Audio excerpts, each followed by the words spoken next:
start with our panelist presentations, and we're starting with Iñigo González Ricoy, who is an associate professor of political philosophy at the University of Barcelona. His research focuses on democratic theory, intergenerational and labor justice, and the political theory of the firm. Thank you, Sharon, for the introduction, and to the organizers for the invitation, and to all of you for being here. I think I should have a PowerPoint presentation. Okay, there we go. Okay, so I'm currently working on a book on the philosophical and normative foundations of workplace democracy and labor-managed firms. So I thought I would use my presentation to inspect very briefly how employee ownership might bear on worker control over the governance of the companies in which workers work, and on workplace democracy more in general. There are many ways in which we could do this. One way to do it is just to try to pin down and tease apart the different reasons we might have to favor worker control and workplace democracy, and then try to see how and to what extent different forms of employee ownership might get us closer to serving these reasons.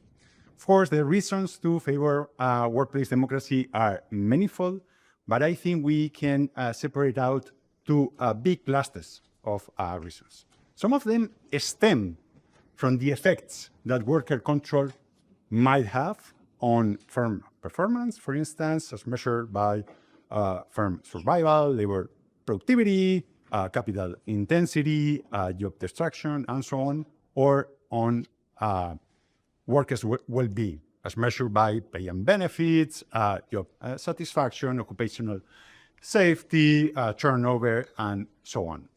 But the reasons we have to favor worker control are not just instrumentalist reasons or consequentialist reasons. Some other reasons are reasons that have nothing to do with the effects that worker control might have, but that rather stem from the ability that worker control and workplace democracy more in general might have in realizing or expressing two kinds of equality that I think we have reason to value.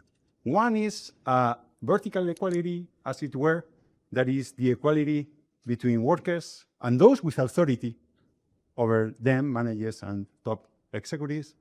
The other, that is equality between decision makers and decision takers within the firm. The other is equality among decision takers themselves, among members of the workforce.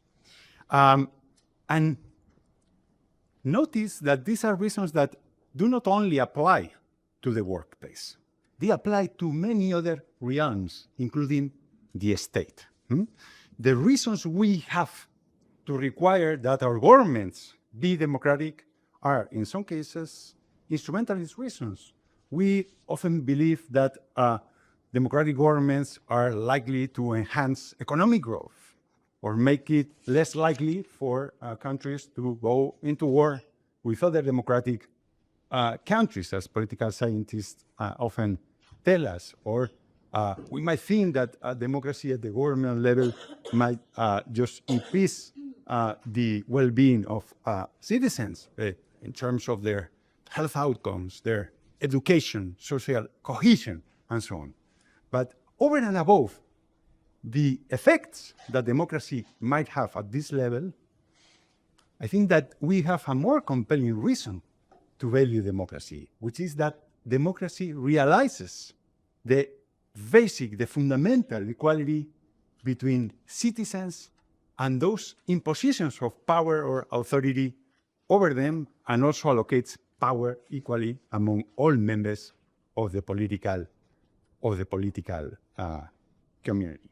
Now, if one believes that these are reasons to value worker control, then we might be tempted to think that perhaps employee ownership plays no role whatsoever in serving these reasons. We could just entitle workers to participate in companies' decisions by entitling them to elect their representatives to corporate boards or through works councils at the soft-road level. As it happens in many countries in the world, in particular in many European countries, where the system, as is often called, of co-determination has been in place since the 1970s in several countries, especially in Germany, right? And I want to focus on the case of co-determination for two kinds of reasons.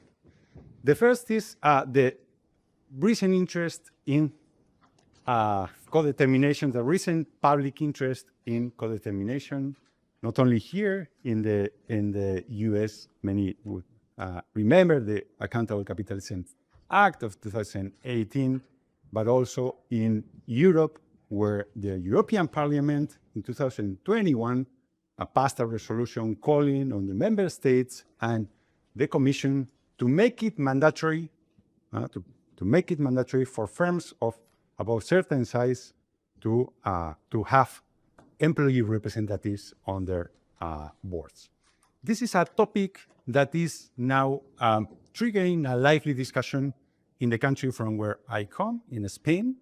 The Vice President, the Ministry of Labor, the Ministry of Social Affairs are very interested in putting in place a co-determination law, and there was an attempt last year, which was particularly successful, but I think there are chances that it might be passed in the coming years. And the second reason is that for the past 5-10 years, we've seen a number of econometric studies supplying very reliable evidence on the effects of co-determination, inspecting almost 50 years of experience with co-determination in several European countries, the effects both on firm performance and on workers' well-being. Now, if one wants to apply the reasons we were mentioning before to the case of co-determination, it seems that co-determination serves nicely the egalitarian reasons we were mentioning, right? It makes managers and top executives accountable to those who are under their authority, right? And it allocates power equally among all members of the workforce. But the results on the effects on firm performance and workers' well-being are sobering. They are very disappointing. What these studies show, and this is from a literature review published in 2021 or 22, I don't remember, 22, yeah. Simon Jagger, an economics professor here across the river in the MIT, finds that co-determination has zero or even slightly positive, but statistically insignificant effects on productivity, capital intensity, fair survival, labor productivity, revenue, and profitability. And the same they find for works councils. And something similar happens when it comes to workers' well-being. Recent studies, they say, find either no effects or very small positive effects of board-level representation on wages and the setting of profits with workers. And it doesn't affect voluntary separations either. There is...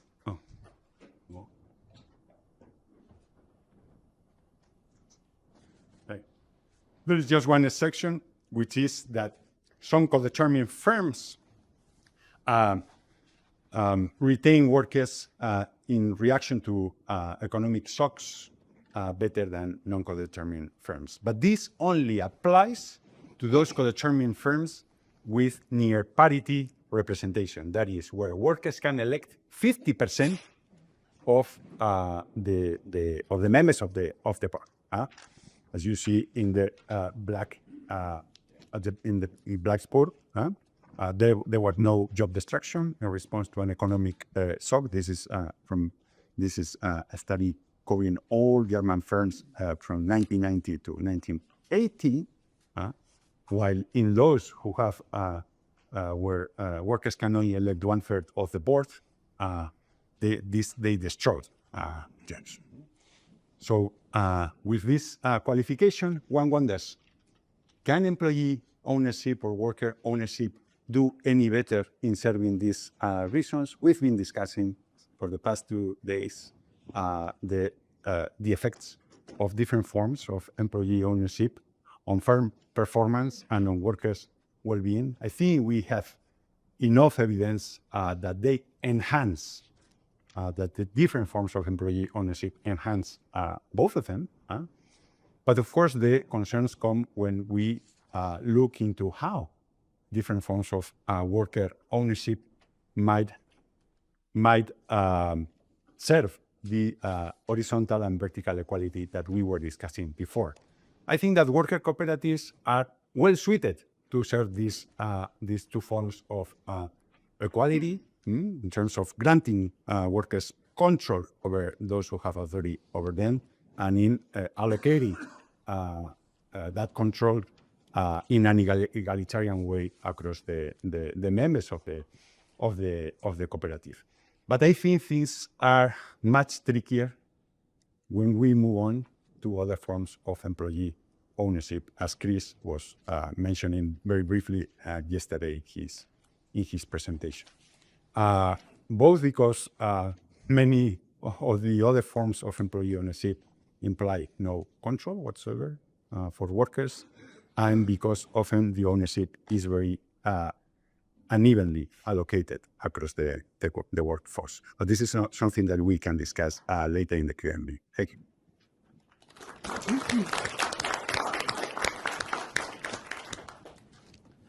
Okay, so next we have Grant Rozeboom, who is the Trans-America Professor and Associate Professor of Business Ethics and Social Responsibility at St. Mary's College of California. And his current research explores how a commitment to the moral equality of persons is implicit in market institutions, which provides an important critical edge for evaluating anti-competitive and discriminatory practices in markets and the contours of managerial authority in firms. Thank you, Kurt. Sharon. Thank you for the organizers, both for including me and also for putting together what I think has been an inspiring couple of days, gathering so many different people working on this. So thank you. What I want to do is to take seriously a kind of normative commitment that I think has been implicit in a lot of the discussion so far, and try to make it a little more explicit and see how it comes to bear on different models of worker control in worker-owned firms. And again, this is in part why you might invite someone with philosophical training like me to an event like this. Do I need to start over? No, you're great. Okay. I get a shot too. No.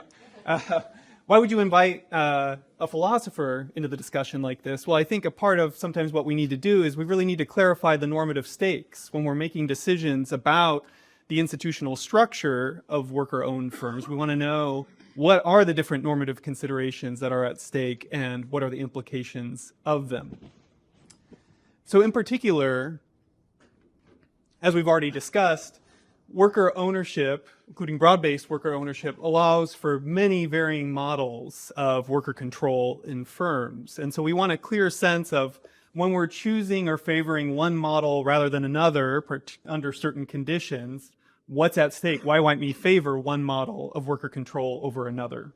And so I want to take us back to a commitment to democratic social equality. It came up in Iñigo's presentation. It came up in some of the discussions earlier, and think about how that might favor a model of actually diluted worker control. And I'll explain why.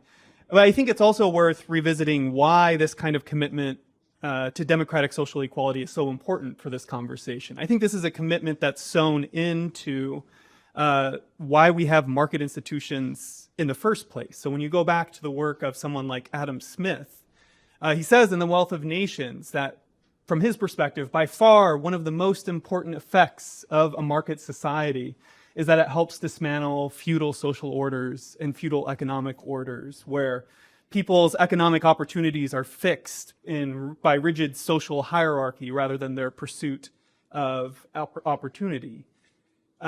So for Smith, markets aren't just engines of wealth creation. They're engines of wealth creation in the service of a broader social project of situating people as each other's moral equals. And I think it's worth returning to that underlying commitment to think about the role that worker-owned firms and, again, different models of worker control can play in helping us continue to try to, however imperfectly, always imperfectly, try to live up to that ideal that I think lies at the foundation of a commitment to market society. So I'm going to try to make 3 points briefly. One is that the ongoing reality of discrimination in labor markets actually suggests a form of control in worker-owned firms that's diluted. It suggests less worker control. However, as a philosopher, there's always got to be on the other hand. So my on the other hand has to do with important spillover effects. How workers are treated and the way in which they can participate in firms has important effects on their abilities to engage as citizens in their communities and in their society. We need to keep that in mind. And I think where that leaves us is that when we distinguish job autonomy from managerial autonomy, we can strike the right balance by favoring job autonomy while still having limited control rights for workers in worker-owned firms. So let's just walk through the argument. So we know that even when we try to efficiently structure markets, and even when we have maybe our eyes on the ball like Smith did, that a part of what markets are supposed to do is dismantle objectionable forms of social hierarchy, still, because markets are premised on the idea that we're giving people lots of discretion to trade on the basis of their preferences, markets can still be vehicles for insidious forms of discrimination. Economists have developed two main theories for how this happens in markets. One theory is a theory of taste-based discrimination. Basically, among people's preferences that they're trading for are preferences for biased associations. They want to exclude or avoid members of minority groups. That's a part of what they trade to satisfy when they're interacting with others on markets. Another theory of discrimination in markets is called statistical discrimination. Basically, people are using stereotypes when they're evaluating potential transaction partners in markets, and that in turn leads to discriminatory outcomes in labor markets. What I want to focus on for today, even though there's evidence that both of these forms of discrimination do occur in markets, I'm going to focus just on taste-based discrimination. Focus specifically on labor markets, folks trading to satisfy their discriminatory associational preferences. So just take a step back and ask the kind of institutional design question. If you were to design firms to help labor markets avoid this form of discrimination, what would you want to do? How would you design those firms? Well, what you'd want to do is you'd want to remove discretion from those who might be trading to satisfy their biased associational preferences from being able to satisfy those preferences. And in doing that, what you need to do is install impartial, socially representative, in the sense that it represents all of the different groups in society, oversight over how the firm is structured and composed. So what might that mean for worker-owned firms? One is just to return to a point we saw reiterated yesterday, which is we can separate control rights from residual return rights. So we have workers as owners in that they have some sort of residual return rights in firms, but that doesn't need to be packaged with control rights in particular over how work teams are composed in firms and over hiring decisions. You can then limit control rights over management by workers. We see this, for instance, in ESOPs. Now, the labor lawyer Cynthia Usland has done some work on the second point, thinking about how workplace hierarchy can actually play a really important role in serving anti-discriminatory aims, in part because of how workplace hierarchy is distinctively able to be subject to anti-discrimination policy and regulation.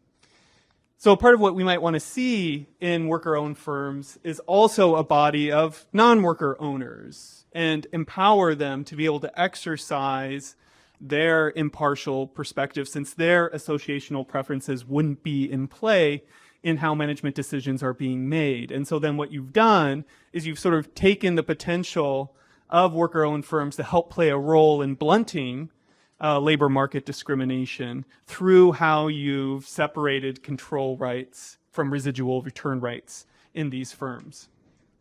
You know, you might be wondering, is this worry overblown? Should we really worry about the presence of labor market discrimination in worker-owned firms? I'm sorry, specifically in worker-controlled firms.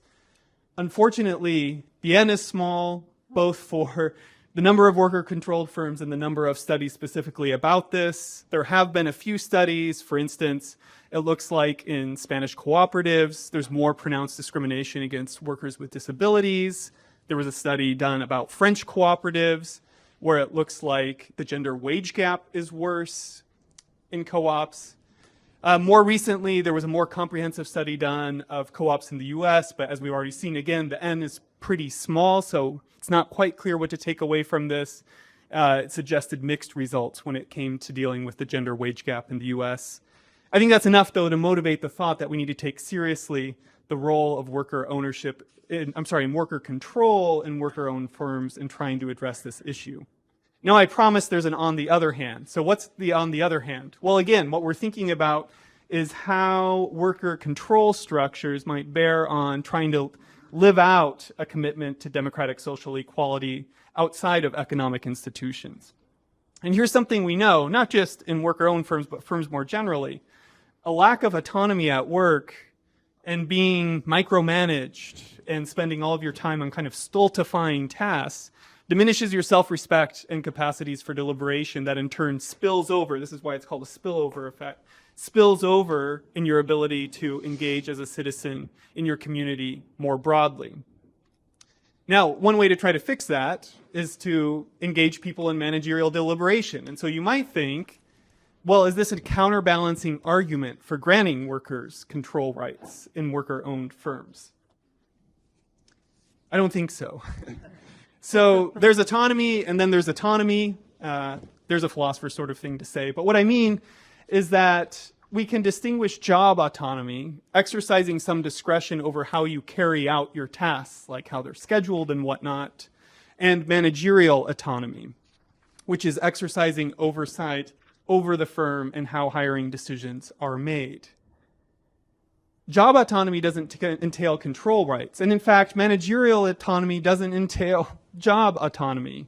And I think job autonomy might be sufficient for solving the spillover problem that I was just discussing. And in fact, there was a study done in 2014 that suggests that it's autonomy in task that really matters for enhancing citizen capabilities. So I think that suggests a nice way of maybe striking the balance. We need to worry if we have a commitment to democratic social equality about labor market discrimination. That suggests restricting control rights. We got to worry about the spillover effects for democracy. I think the right way to strike the balance is to respect the distinction between job autonomy and managerial autonomy. Thanks so much.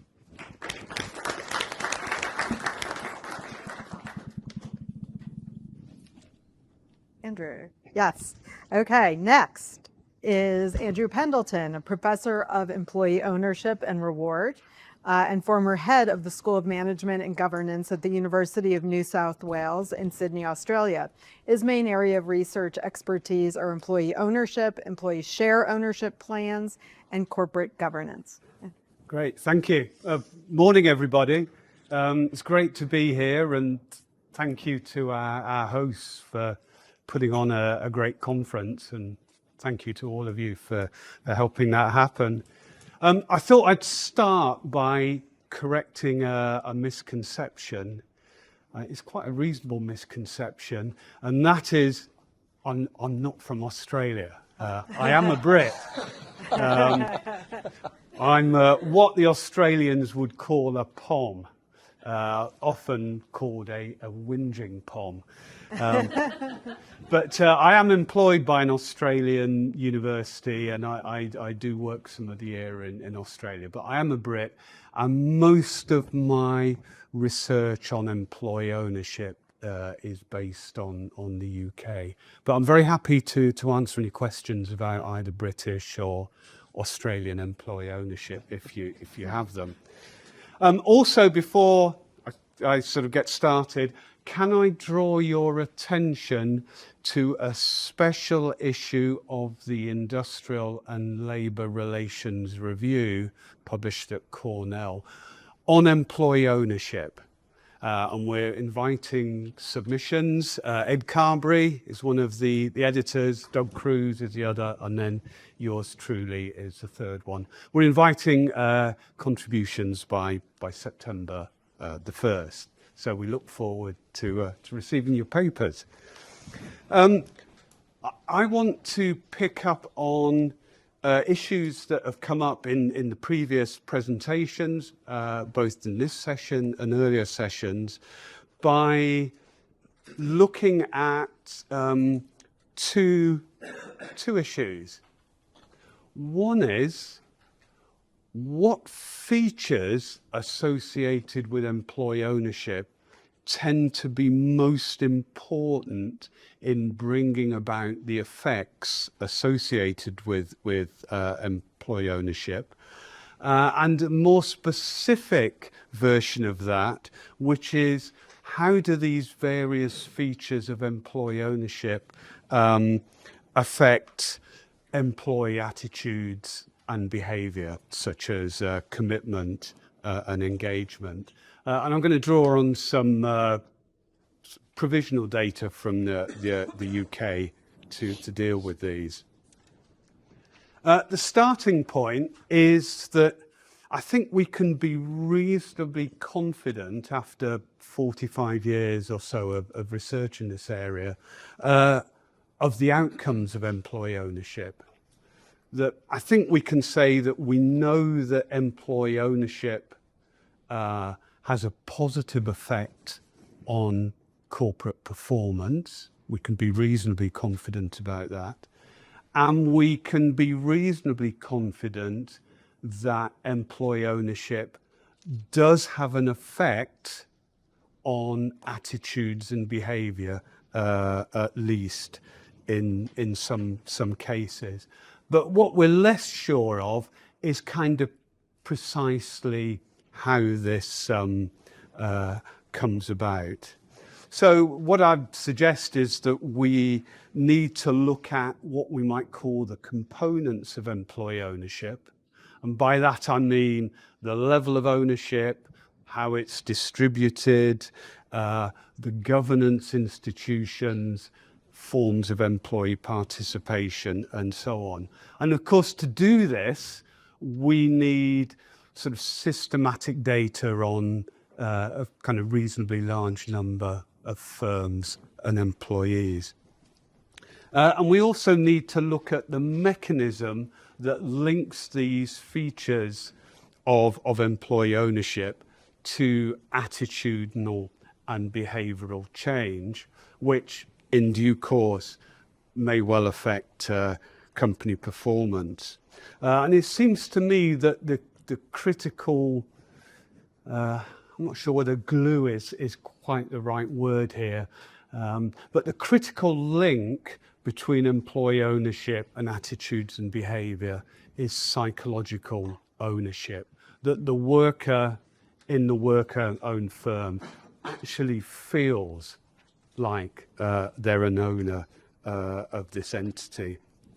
Now, I was going to say a little bit more about psychological ownership and its emergence in the literature, but I think in the interest of time, I probably shouldn't do that. So perhaps you can just accept my assertion that psychological ownership is important. So,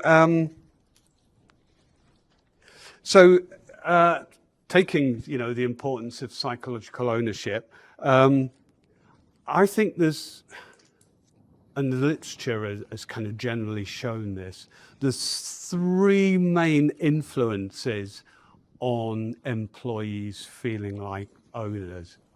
And these kind of derive from the nature of ownership itself. One is that you feel like you have control over the object of ownership. So you've got the right and the capacity to exercise to determine the use to which this objective ownership is put. Secondly, the material benefits that emanate from this objective ownership flow to the owner, the workers, and thirdly, how far employees feel that they know this thing that they own, and this sort of puts attention on kind of information flows and communication. How well are employees kept informed? So in the minute or two that I've got available to me, I'm just going to report some provisional findings from a small survey, about 400 employees. It was meant to be a lot larger, but the employees didn't all play ball.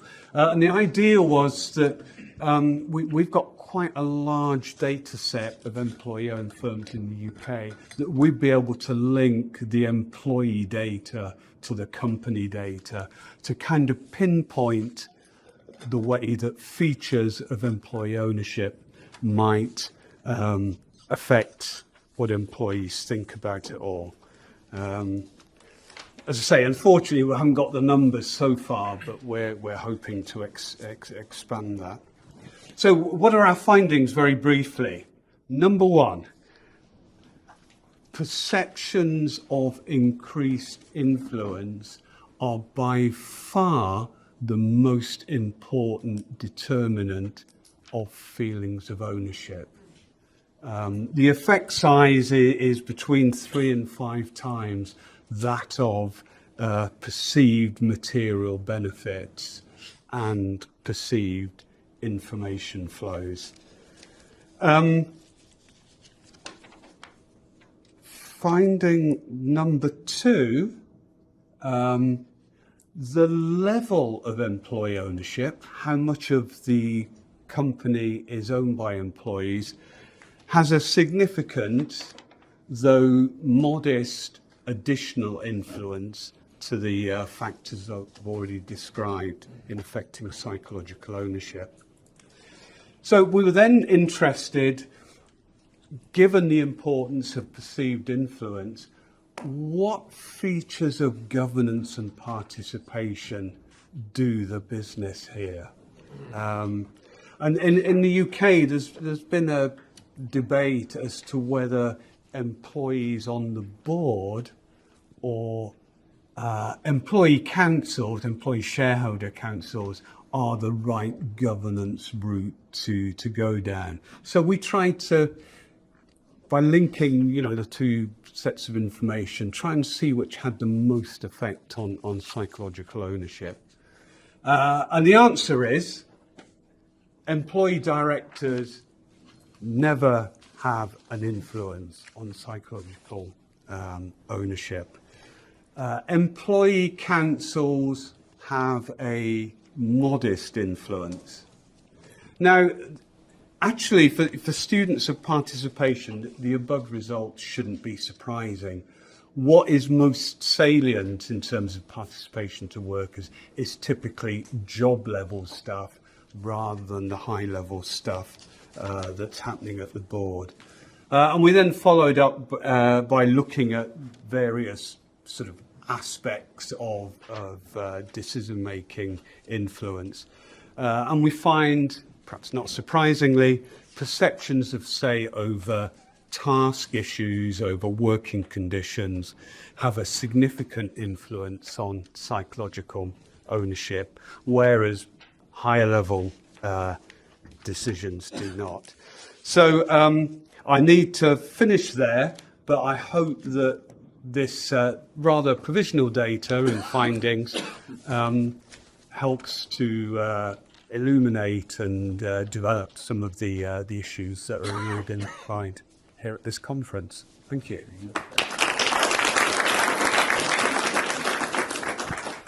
Wonderful, thank you. Okay, our last presentation before we get into the discussion. Jegoo Lee is assistant professor at the University of Rhode Island's College of Business. As a co-host of the Worker Ownership Conference, he researches various aspects of employee ownership, its social impact, responsible management dimensions, and supporting ecosystems. Thank you. Good morning, everyone, again. So I'm just talking about corporate responsibility, which I believe kind of a fresh idea about the employee ownership or worker ownership research area. So I'm from University of Rhode Island. So it's not island, this is state, the Rhode Island. And there's one rumor that the state of Rhode Island is the smallest state. Well, we have the ocean within the state. So sometimes I have some favorite coffee stores and restaurants across the ocean within the state. So yeah, sometimes I drive about 30 minutes across the ocean through 2 bridges. These are kind of my favorite restaurants and coffee stores in Rhode Island. So first one is Newport Restaurant Group. You heard about it. It's one of the 100 employee-owned companies by NCEO list. And then White Electric Coffee Shop, which is 100% cooperative, worker cooperative. And then Customized Coffee is in Newport Restaurant, Rhode Island. Is also not 100% yet. It's like profit sharing. It has profit sharing program right now. So, and the Newport Restaurant Group is also 100% employee-owned companies. So these are all the common things that why I really like these coffee shops and restaurants. From time to time, I had a chance to talk with some managers, employees of these kinds of restaurants and coffee shops. And then, of course, I'm interested in corporate responsibility and sustainability. I ask about these kinds of issues. What do you think about corporate responsibility and their sustainability? And they're all positive, and they all says that, oh yeah, we are very interested, and all the employees, they are super interested, they are super engaged in these kinds of activities. So, okay, this is a great research chance. So I interviewed some employees and the managers, the founders, and they actually provided me a lot of interesting stories. So these are one of my research motivation, why I try to connect employee ownership and corporate responsibility. Actually, in the literature, employee ownership literature, there is something about spillover effect, as like Rosen already talked about. Yeah. So the spillover effect means that the employees within employee-owned companies, they usually have better citizenship. So this kind of citizenship is really engaged in outside of the company. So it's more about external effect. And then employee engagement, of course, a lot of people already talk about employee engagement is higher in employee-owned companies. And in the CSR literature or corporate social responsibility literature, some similar topic covered by some people, and they talk about indirect effect of CSR, meaning that when company has kinds of corporate responsibility for one stakeholder group, then there's indirect effect to other stakeholder group. And then also the other thing is, what about different kinds of stakeholder groups? So when company help like employees or provide responsible management to one employee group, then this employee group usually provide better service to customers group. So these are some kinds of stakeholder utility theory. Okay. So, but the thing is this, the employee ownership literature and the CSR literature never combined well. So that's kind of my research niche. So I try to ask this question, does employee ownership influence corporate responsibility for the external stakeholders? Here, external stakeholders, I just focus on environment and customers. Of course, there's some kind of debate whether environment can be stakeholder or not because they are not people. Well, that's kind of beyond my presentation today. So if you want to debate, then I'm happy to talk after all this conference. So this is my theoretical framework yet. So if you have any kind of suggestion, you can help me. I try to create this kind of theoretical conceptual framework integrating or combining employee ownership and corporate responsibility in 2 parts. One is why, the other one is how. So why part, I can see this one. Okay. When firm provide employee ownership or these kinds of employee benefit program, the employees usually provide return back to firms. So it's kind of reciprocity. So there is some kind of social exchange and everything. So based on social equity theory, employees want to pay back to the firms because they have some kinds of better welfare system. Second, when firm engage in responsible management or corporate responsibility policy, then employees usually feel like, okay, so this my firm really helped me, or they really provide me with lots of benefit. So I want to help. I want to support this one, and that they also perceive stakeholder utility, meaning that they feel they perceive utility from the company's responsible management, which is not for them, for other stakeholders. So this is kind of basically what stakeholder utility theory argues. So this is kind of why employees really provide better engagement, okay? And then how there are two things. One is the internal mechanism and the other is the external mechanism. Internal mechanism, they usually have belongingness or commitment. And then externally, they feel pride. So these are kinds of, based on my interview with these kinds of coffee shops and the employees and managers there, they usually show pride for their companies. So it will lead to support for companies' corporate responsibility policy. So employees try to help the company's responsible management and policy. This is kind of my theoretical framework. Okay? The first one about sustainability or corporate environmental performance or corporate responsibility for environment, there are some literature about the ownership effect, but fortunately, so interestingly, not many papers, they tackle the impact from employee ownership. So there are a lot of kinds of ownership effects, like shareholder effect, the general institutional investors, activity shareholders, and CEO stock ownership, but not many papers tackle employee ownership. So what about employee ownership effect? So what I found is I published this paper with Joseph and Doug Cruz. So this is kind of snapshot. Every $83,000 for the employee ownership per employee, so raise environmental performance by 1 unit. And then also, this is kind of my favorite part, employee ownership effect is stronger than the CEO ownership effect by 11% higher. Okay. So this is kind of amazing for me. Okay, what about then customers, the other external stakeholder group? So this is now I just want to compare two different kinds of enhancing programs. Employee benefit program. The one is a stability, the other is a flexibility. Stability program means that it's kind of long term. So employees expect that, okay, I will receive these kinds of benefit again and again. So employees, the ESOP, employee stock ownership program, is kind of one example. And flexibility enhancing program is really depending upon temporal performance. So it's the profit sharing, the cash profit sharing program. So every year they receive different amount of cash benefits. So for ESOP or stability mechanism, because they have long-term perspective, so they can provide wide coverage for the customer responsibility from the employee perspective. For the cash profit sharing program, because it is short-term perspective, so they just focus on the customer product and quality, the product quality and safety for the customers.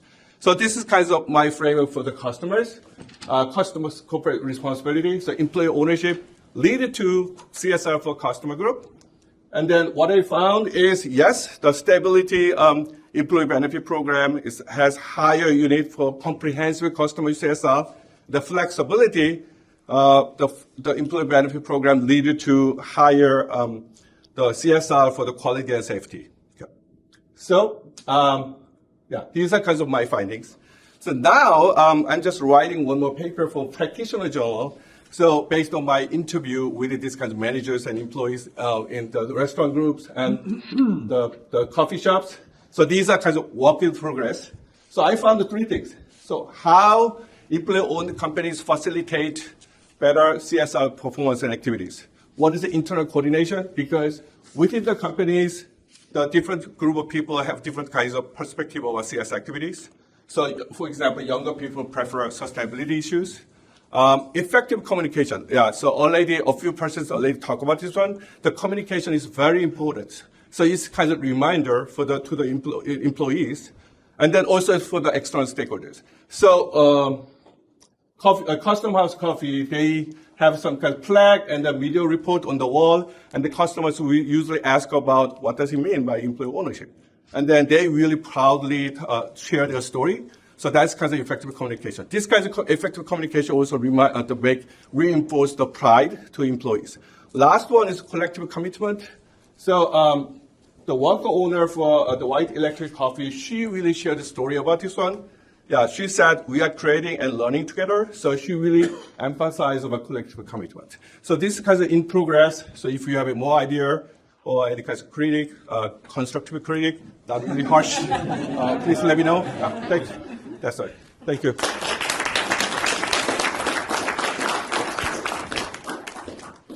Now invite the panel to come up. Stop. Smile. So you guys need to sit together, don't you? Yeah. We'll manage. Go. Okay, I think we have a lot to talk about. I heard a lot of overlapping themes and want to sort of maybe with the first question tease that out some. So the first question is to really get to this heart of where I think we heard maybe some, at least to me, surprising insights. So is managerial influence by workers an essential component for worker ownership? And to what extent should worker control be seen as a goal of worker ownership? I think there's some ambivalence, so I'd love for you to react to what you heard from each other and sort of help us like calibrate where in making these models overall successful, how should we think about that question? Yeah, I think that this question piggybacks on what we were discussing yesterday with Nieha. I think that my feeling from these 2 days of conference is that people from Europe and people from the US have different approaches to this issue, to say the least. So we typically, I think that in Europe, we typically see employee ownership and labor managed firms in general as a way to give control to workers. And we believe that this is important that for a variety of reasons that employee ownership might be valuable to the extent that it can help realize this control over how companies are governed, right? I think that many, and probably many in this room, disagree with this view. And I think it is entirely reasonable to disagree because what we know about the kind of findings I was mentioning during my presentation is that it seems that co-determination both at the board and software level seems not to make a big difference. But perhaps there are non-consequentialist reasons for this. I mean, perhaps the reason why we want people who are under the authority of someone else to have some sort of control over how that authority is exerted has nothing to do with the effects that control can have. This stems from the nature of the authority. And in that sense, I think that the kind of authority that firms have is an authority that is special. So Sharon, for instance, has authority over us. She has authority over us, of course. She can constrain what we do. I mean, she can decide in what order we are going to speak. But this is an authority that is entirely different from the authority that a firm has over their employees. That is an authority that is, the firm's authority is an authority that is open-ended, because employment contracts are incomplete.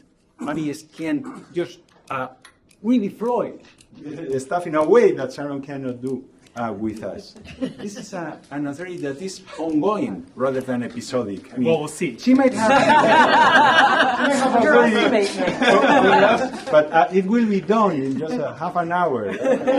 And it's a kind of authority that can not only constrain what employees do, but can also assign ends. Sharon can constrain what we do, but she cannot tell us what we are going to say. Your boss tells you what you are going to do from 9 to 5 for half of your waking time. So because that authority is open-ended, assign ends and is ongoing rather than episodic, I think that is an authority that is particularly worrisome and objectionable when it is not controlled suitably by those who are underneath. And this is why I think the case for giving control to workers is important, and why we should try to favor forms of employee ownership that ensure that workers have not only a participation in the ownership of the firm, but also mechanisms whereby they can control how that authority is accepted over that period. So interesting. I just want to moderate. I'm going to exercise my authority. It was super interesting. It makes me think about whether anybody's looked at the difference in some of these like ambivalent outcomes that you have all talked about in relation to different legal regimes that allow for different levels of employer control over employees, and how that influences maybe some of these different findings that you all were alluding to. But I want to hear from more of you. Well, maybe I'll provide the American response, I guess. I mean, this isn't the first time Iñigo and I have discussed this, and hopefully it's not the last time either. But I think we want to be clear about what it is we're worried about when we worry about authority in the workplace. And to me, I think what we're ultimately worried about, as I suggested earlier, are certain kinds of social hierarchy. Feudalism was a paradigm example. Race and sex-based hierarchies are other paradigm examples. I don't think the mere fact of someone having discretion over me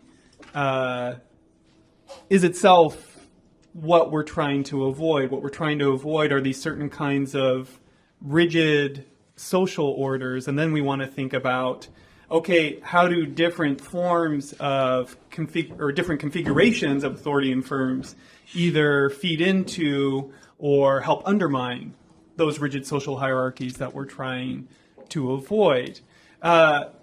Now, related to the spillover point, one thing that we do want to keep in mind is that the social division of labor, that is how the division of labor can feed into class divisions, like a managerial class and a worker class, that is something that I worry about.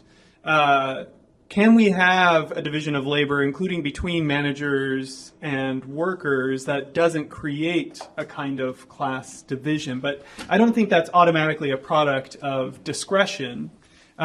Discretion can be friendly, as Sharon is exemplifying for us. The question is how that feeds into overarching social norms and how firms relate to those norms.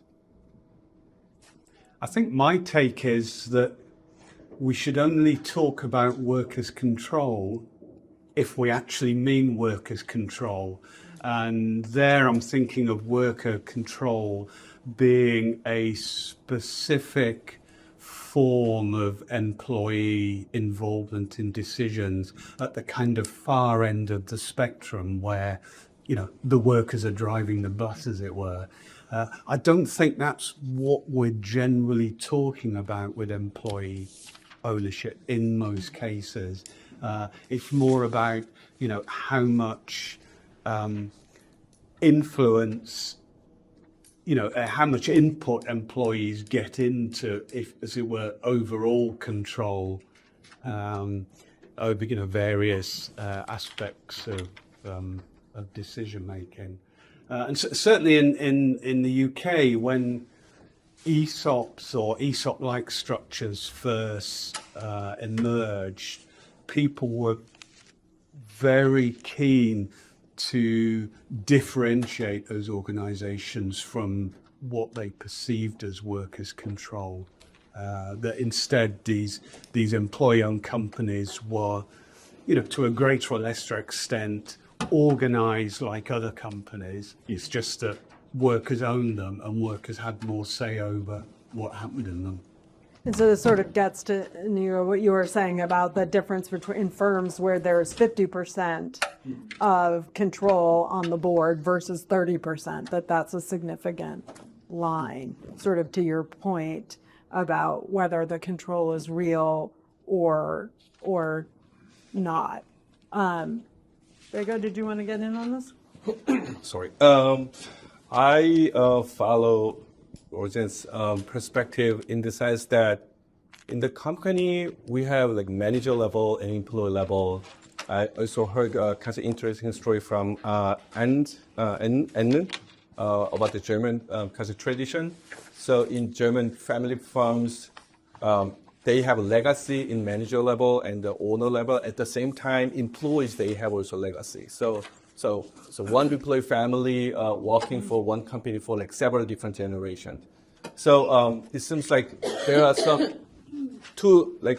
at least two different kinds of class or structure within the company.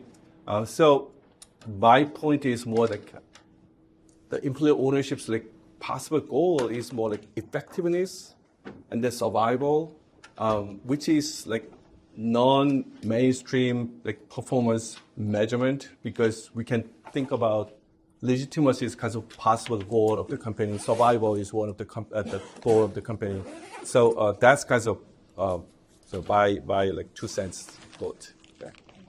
Okay, just before we leave this topic, I want to, I'm a labor lawyer, so I Sharon, I have to ask this question, but a particular form of employee control that sometimes is present with worker ownership is the role of a labor movement, of employees not just being owners, but also being members of a union. And I wonder if any of you have any thoughts about whether or how that changes this picture of worker control and the role that that organized workers can play in a firm that is also owned by the workers.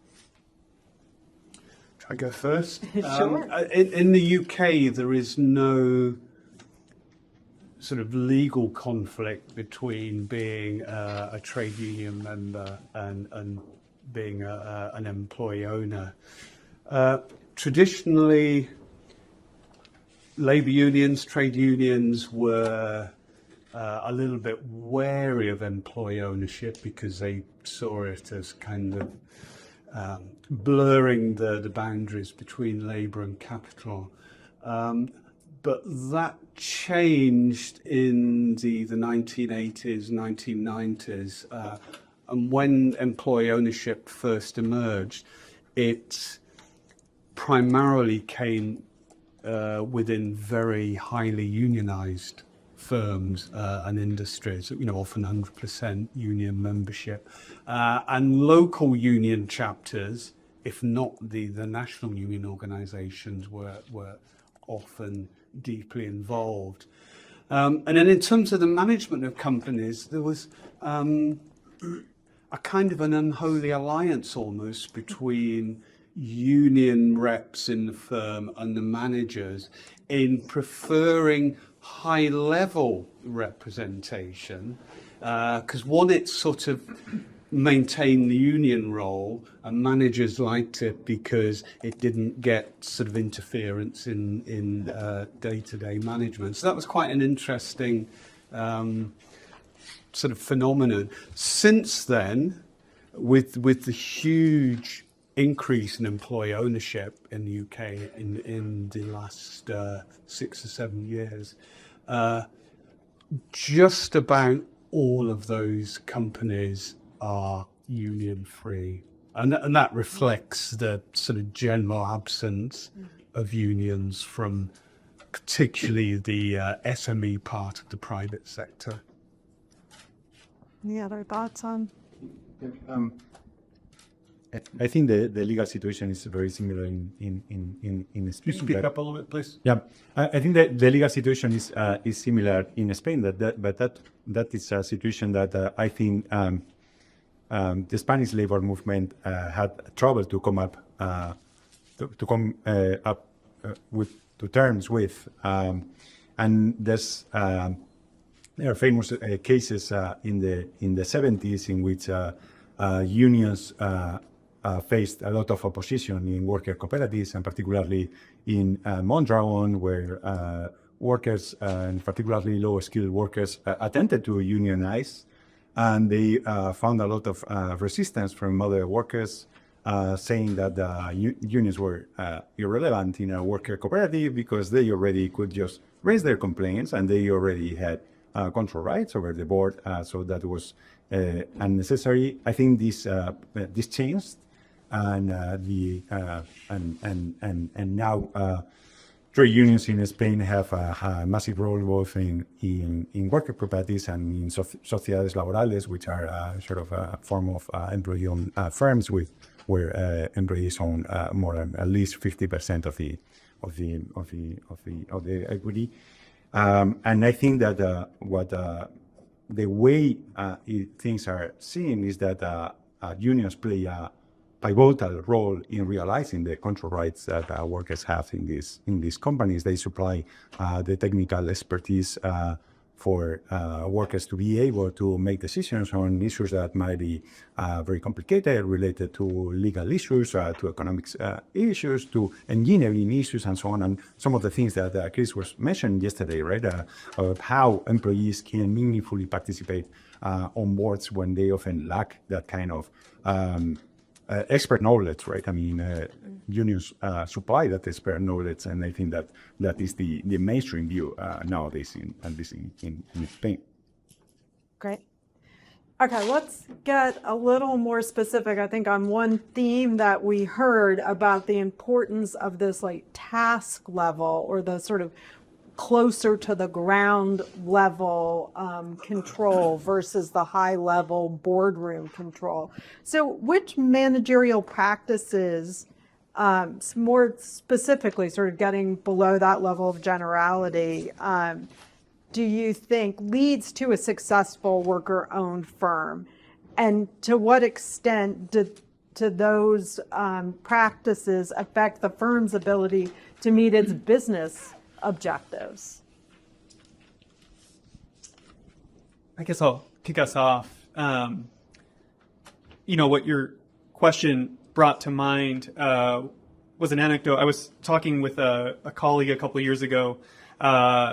Before she became an academic, she was a manager in the hospitality industry. And she said, what I came to realize is that when I was having meetings, even tough conversations with employees, what I had to remember is that it wasn't just how I treated them would impact them, but how I treated them was going to change the kind of driver they were on the way home, or the kind of parent they were when they got home, or the kind of caretaker they were for those that depended on them. And I think that's kind of a vivid way of illustrating the sort of spillover effects that I'm concerned with. How people are treated at work directly impacts their ability and how they're willing to engage outside of work. And so, I mean, this might sound a little bit like moralizing, but I think kind of common sense morality ideas of how to treat people decently and civilly really matter.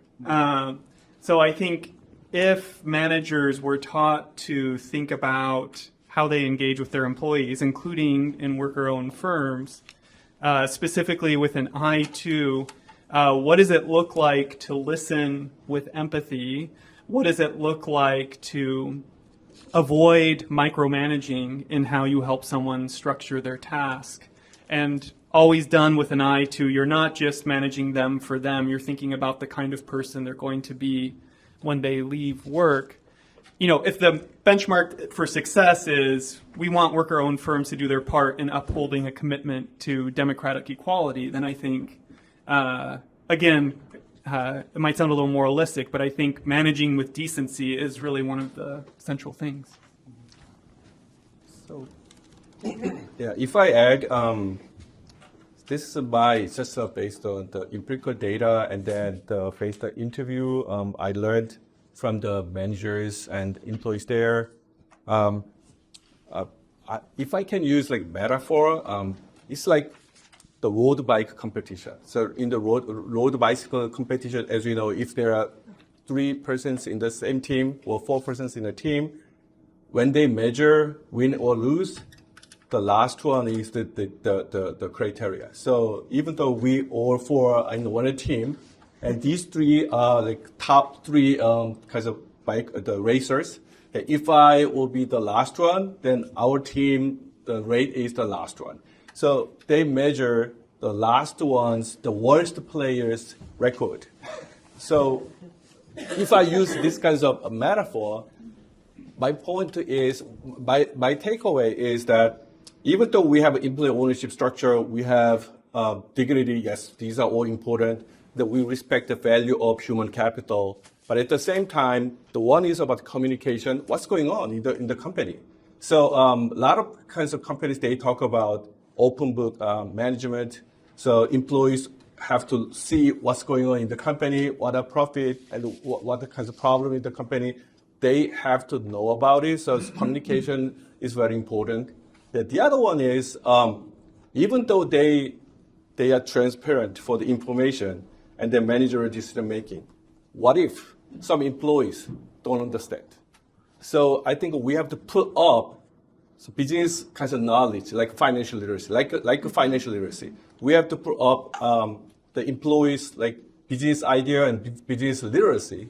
I think that's also important. They have to understand the managerial decision making of business idea.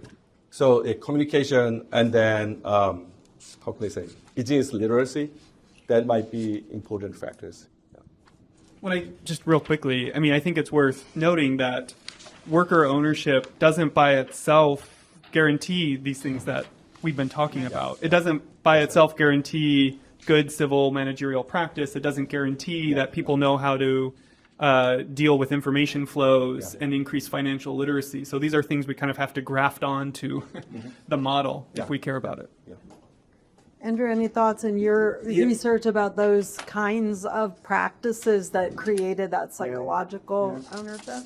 Yeah, just very briefly, I think the challenge if you're doing largely quantitative research on employee ownership is that you want to identify very specific kind of institutions, institutional practices, be it briefing groups or regular release of information and so on. What I don't think we've done so well, but it's really, really important, is identifying aspects of management and leadership style in employee-owned firms and how that may contribute to the success of those organizations. Interesting. Okay, I want to come back to another theme that I think we heard a lot throughout the presentations, and that's about the spillover effects. So Jegoo, you talk a lot about the spillover effects in terms of sustainability. We heard some about democracy affirming anti-discrimination, or sadly pro-discrimination. I want to give you all an opportunity to raise any other important spillover effects that you see, but also to raise this question about whether there are any negative externalities in addition to the public benefits, I think, other than what we heard about this impact on discrimination. So, if I can start, Yeah. Because I saw 1 or 2 papers. They tested the trade union and corporate responsibility activities. And then there's a kind of mixed result. One paper argued that when company has trade unions also become self-interested, so they are against responsible management, the corporate responsibility for other stakeholders. This one paper argues that, and they found some kinds of empirical testing results. I believe there might be kinds of very similar negative externality. Like, for example, if you look at some management literature, we have the term called unethical pro-organizational behavior, meaning that the employees really want to work hard for their own companies, but not for the whole society. So there is some kinds of dilemmatic situation like this. So that really gave me some kinds of impression that what if there's a harsh competition? Then what about employee-owned companies versus regular companies? Because employee-owned companies are mostly, employees are very, very, very loyal. They are very committed to their companies. So they might commit this kind of UPB behavior. I don't know. So there's no test, no research about it. Because we are talking about good behavior. So actually doing good and doing no harm is very different kinds of dimension. So that's kind of why I believe possibly negative externality, because based on in-group, out-group kinds of bias. So yeah, I don't know, but that's my 2 cents. I feel a bit embarrassed. I don't have any great insights on this one. The only thing that's come to mind is we've just done some research for one of the governments within the UK, and you better strike this from the record. We did a census of employee-owned firms and cooperatives, and because of the role of employee ownership in this government's overall economic policy, they were interested in how far these companies were adopting fair employment standards, but also environmental planning. And sadly, their record on environmental planning was pretty poor. Okay, let's open it up to all of you. I think we'll probably take a couple of questions at a time and then give our folks a chance to respond. Yep, that is. So our organization has spent much of its life on this issue of employee involvement. And if you are interested in this sort of nitty-gritty of how do companies actually do it, what do those systems look like, we have a lot of resources on that. One of the questions around that I see a lot in academia, curious what your view on this is. The first big research project we did when I was very young, and I thought, well, employee control, that's probably pretty important. And it's probably pretty important to employees. And we did this huge project with Catherine Klein, who's now at Wharton. And we found they didn't actually care that much about it. They cared a lot about, and I understand this may be culturally specific, they cared a lot about having more autonomy at work and more information at work. And so there seems to be this tension between what the employees actually want and what sometimes academics want the employees to want. But I don't think. So who's right? Really, I don't think that's entirely legitimate. Maybe that should be a goal, but how do we balance those two things?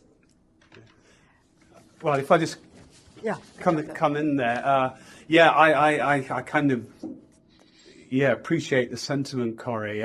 I really wanted worker directors on the board to be important, and was kind of slightly pissed off that that they weren't. But you know, although board representation may not be that salient to individual employees who are concerned about sort of on-the-job or autonomy and so on, it may be, and we're hoping we can have a look at this, that board representation may underpin more autonomy at task level.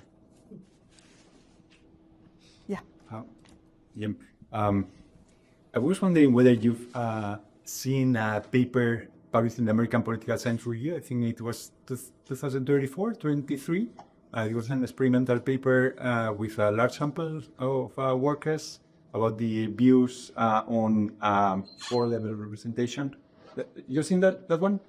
And I was surprised to see that it was that American workers had a bipartisan interest in having representation on boards, and were willing to renounce, if I remember well, as much as 24% of the salaries to have that representation. So I don't know. I mean, of course, you probably know better. I mean, this issue, but I was surprised to see this because it is true that in many studies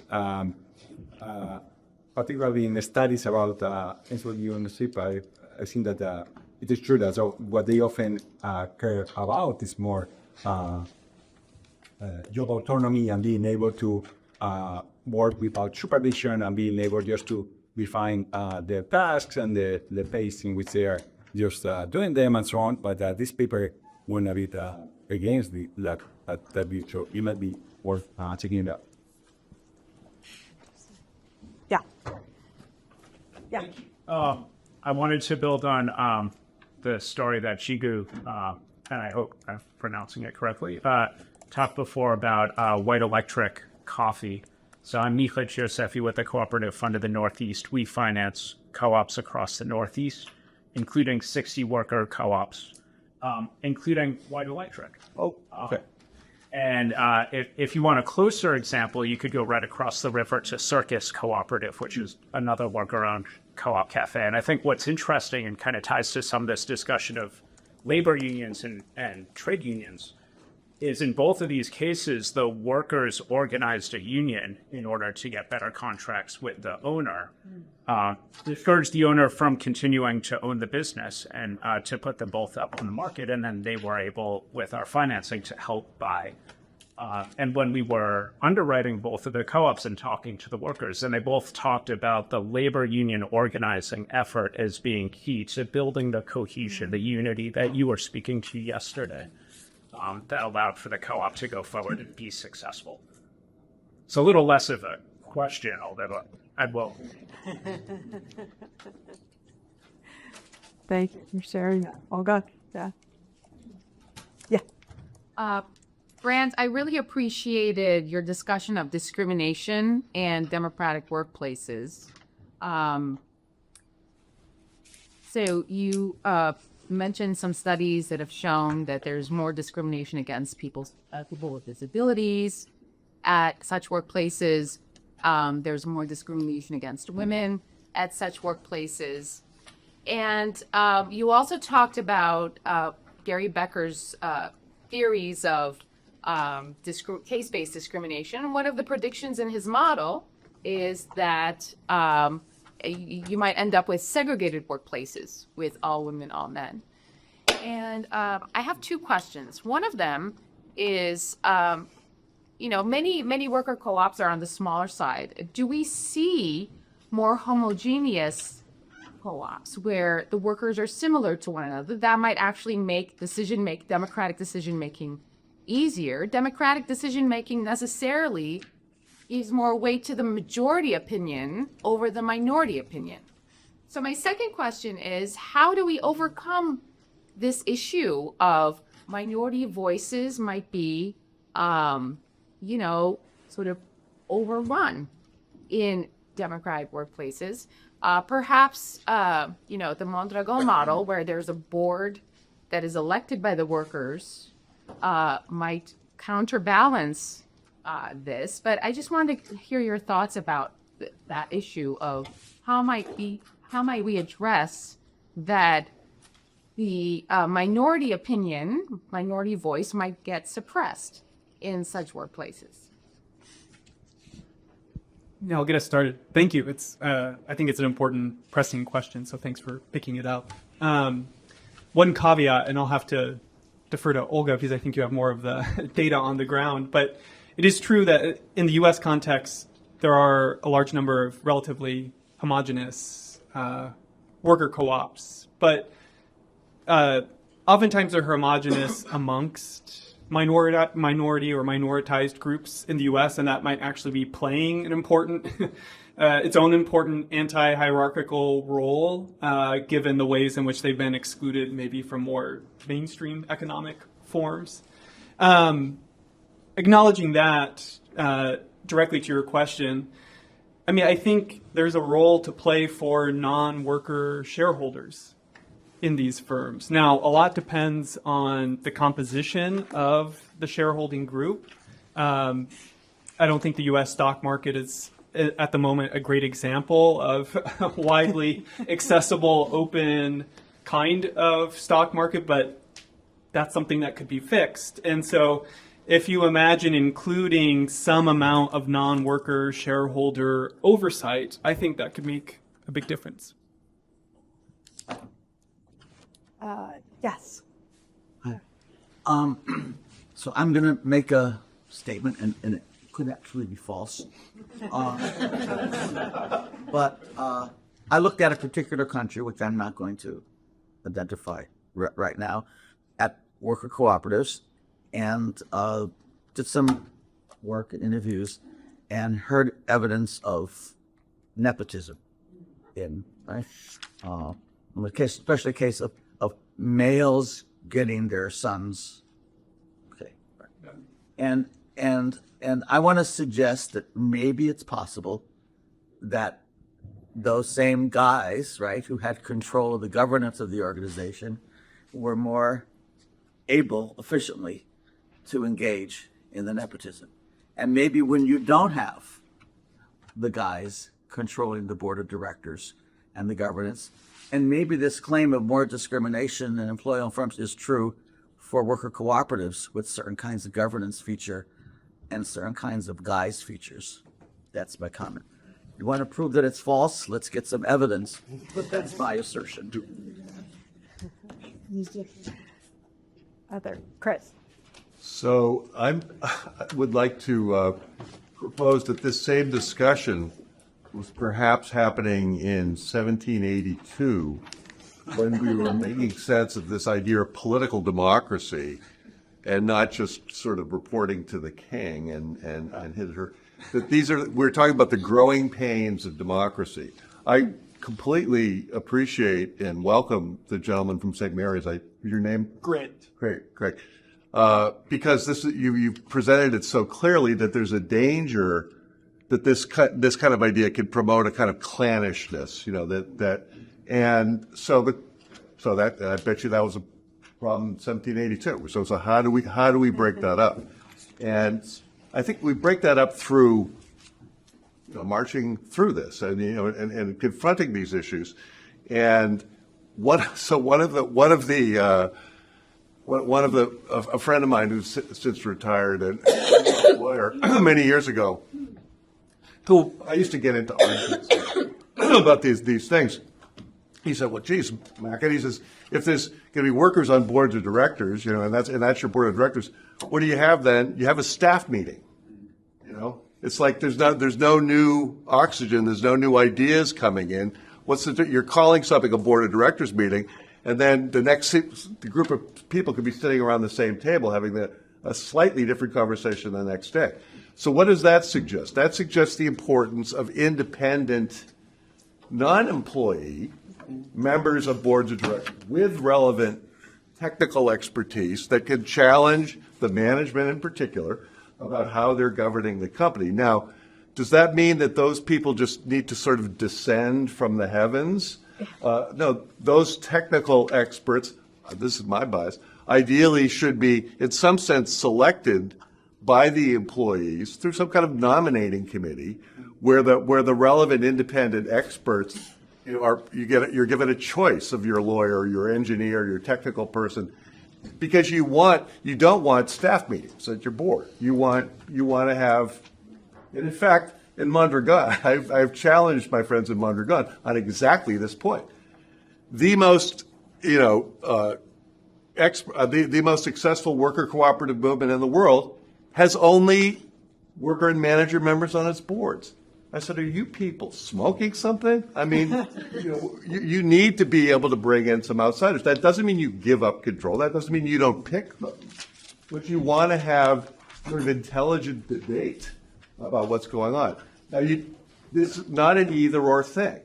You don't you're either for democracy or you're for experts. It's like, in fact, my final point here, I think the ideal structure is that there should be workers elected, two of them ideally, on any big board for transparency's sake. So there's no mistaking about what's going on behind that closed door.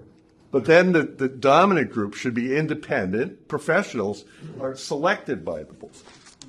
And somebody that's friendly to the CEO or whatever. So these are, again, these are growing pains of democracy. You know, that we shouldn't be thinking of them as either or. Following all these comments, sorry, but if I'm not sure what is correct, but there are some mixed things here. So like usually, worker cooperatives is small size. So I think one speaker says the average number of worker cooperative size is 9. So usually it's a small, and they're usually private company. So that's kind of one of the very unique situation. And also, employee-owned companies, there are a lot of private companies and public companies. They have very different kinds of situation, especially regulation. So for example, about the board members, like diversity in board members, the public companies have some kinds of pressure from the regulation, but private companies, they have different kind of situation. So I think these comments are all useful and valuable, but we have to also consider these different kinds of groups of the companies. Any other reactions? Okay, we can probably take about 1 or 2 more questions. Oh, yes. So a couple of things. One is just germane to the discussion is that Evergreen and Cleveland, which has been brought up, specifically included community representation on their board of directors, in part to sort of ensure community well-being was part of the discussion as well. And the other point is, and this may be a radical suggestion, some people here may not appreciate, but that given the structure of our economy, essentially capitalist economy, that worker ownership can't solve all of our problems. That there will always be tensions, right? And so whether it is saying too much to expect that these broad social issues of discrimination or of environmental degradation and climate change can be fixed by employee ownership. And I would suggest that expecting employee ownership to solve all our problems, it's not a silver bullet. It's not going to do that. And so part of what, I mean, to put it bluntly, and this is a wonderful thing to say at the Harvard School of Business School, is that the problem is capitalism. But maybe in terms of thinking about worker ownership, that some of what we have to do is in some ways be modest about what kinds of issues, what kinds of social problems we can actually address. But what really needs to be done is work in social policy, public policy, and broader kinds of solutions. And someone talked the other day about thinking about how do we rethink capitalism? How do we alter the dynamics of capitalism so that it is less driven by profit, more driven by making a better society for everyone.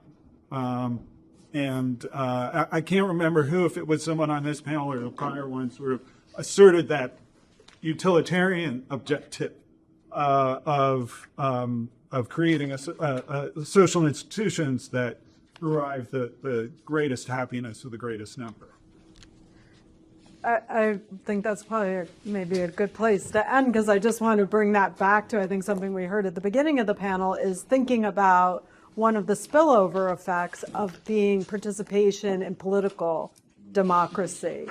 And does the experience of having greater autonomy and ownership in your work life then empower workers to be more engaged in political democracy, which could then lead to solving some of those problems that I guess we would probably all agree cannot be solved just through worker ownership. So please join me in thanking our panel.